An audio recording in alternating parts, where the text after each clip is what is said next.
Si tu investis en immobilier en Belgique depuis plusieurs mois, voire plusieurs années, tu t'es probablement déjà posé la question, à quel moment dois-je passer en société? Ou peut-être que tu te poses aussi la question de la requalification, qui te pend éventuellement sur le nez. Et je peux comprendre, parce que quand on voit à quel point la fiscalité est floue et le nombre d'avantages que tu pourrais perdre en créant ta société, la question mérite d'être étudiée. Sans compter les problèmes juridiques que tu pourrais rencontrer si les choses ne sont pas faites dans les temps. Après avoir conseillé plus de 500 Belges dans leurs investissements immobiliers, dont plus d'une dizaine qui me posent régulièrement la question, j'ai décidé de te faire le guide que j'aurais énormément voulu avoir en connaissance au début pour savoir à quel moment et comment je dois passer en société. Alors reste bien jusqu'au bout de cette vidéo car tu vas découvrir à partir de combien de biens je te conseille de passer en société, quels sont les avantages et les inconvénients d'ouvrir sa société immobilière et ce que je te conseille si tu as un petit parc immobilier et que tu ne veux pas payer trop de taxes. Alors, il est certain que pour répondre à cette première question de à quel moment est-ce qu'on doit passer en société et à partir de combien de biens on doit passer en société, c'est clair que on peut dire que la requalification nous fait vachement peur. La requalification, c'est quoi? C'est le fait que vous allez être requalifié en professionnel si les instances fiscales vous tombent dessus. Et évidemment, ils ont quelques critères basiques dont je vais vous parler et je vais vous expliquer exactement qu'est-ce qu'il faut faire pour contrer cette requalification et à partir de quel moment vous devez commencer à vous inquiéter. La première chose qu'ils vont observer, c'est le fait que vos revenus locatifs sont plus élevés par rapport à votre revenu de salaire. Exemple simple, vous touchez 5 000 € de loyer et vous avez 3 000 € de salaire. Évidemment, vous êtes dans l'œil du cyclone. La deuxième chose qu'ils vont observer, c'est si vous utilisez énormément les leviers. Imaginons que vous faites que du crédit bullet, que vous mettez toujours en hypothèque de rang 1, de rang 2, même de rang 3, et que du coup vous êtes un maximum leverage, là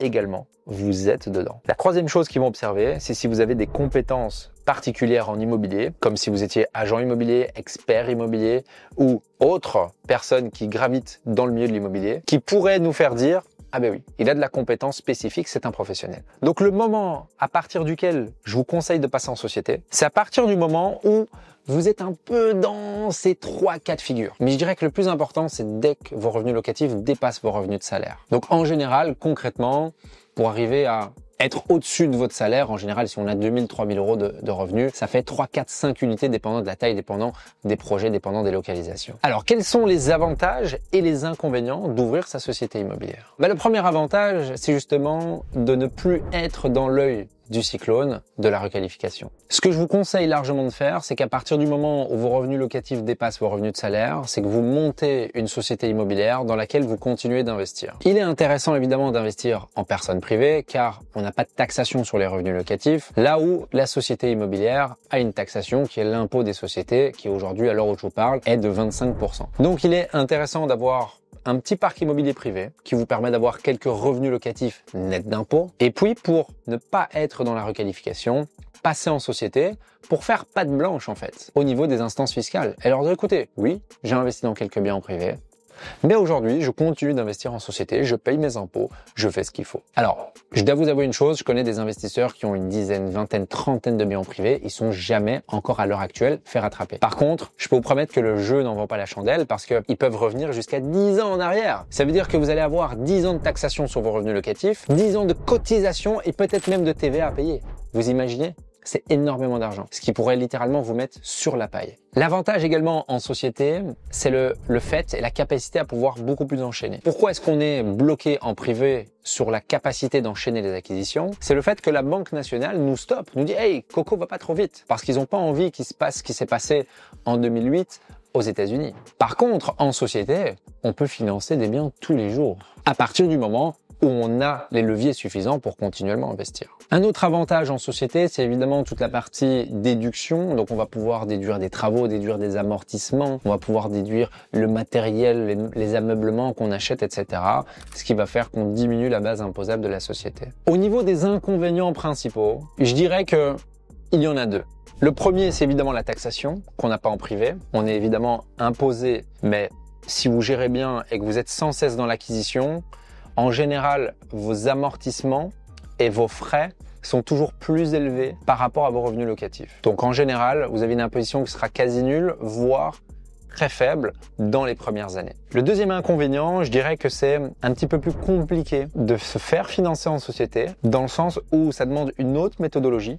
Les durées de crédit sont également plus courtes. En général, sur un crédit en société, on va être sur 10, 15, 20 ans maximum. Il n'y a jamais de 25 ans en société. Et évidemment, une gestion un peu plus importante dans le sens où, quand on a une société, il y a des risques, il y a des devoirs en tant que gestionnaire de société. En Belgique, vous avez de la comptabilité à faire, vous avez également toute une série de tâches en tant que gestionnaire d'une société que vous devez tenir.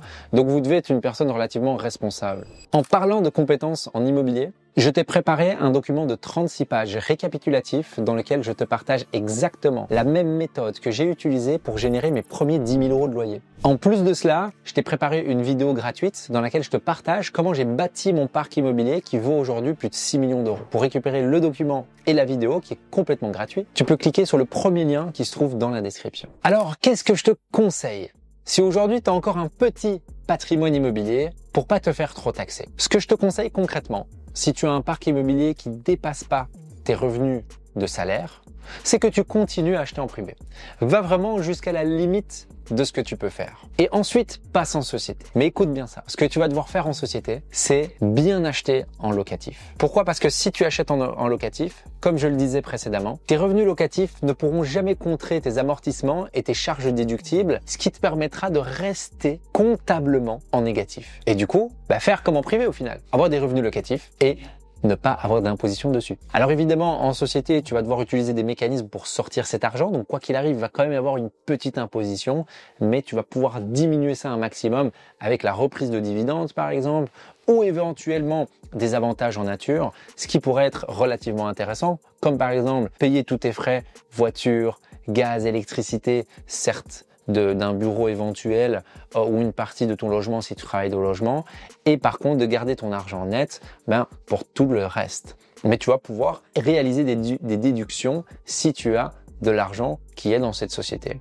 De l'argent, à nouveau, tu utilises ta voiture, mais tu déduis de l'autre côté. Donc, à nouveau, ça déduit ta base imposable, mais tu as un véhicule qui n'est pas payé par toi en privé, mais qui est payé par ta société. Tu vas pouvoir évidemment travailler avec un comptable de qualité pour qu'il puisse t'aider à mettre à bien tout cela. Mais si tu as un petit parc immobilier, moi, je te conseille vraiment de faire ça, de monter ta société, de continuer d'acheter là-dedans et voilà, de profiter un maximum des mécanismes que la société te propose en termes de déductibilité, mais également de frais que tu peux faire dedans.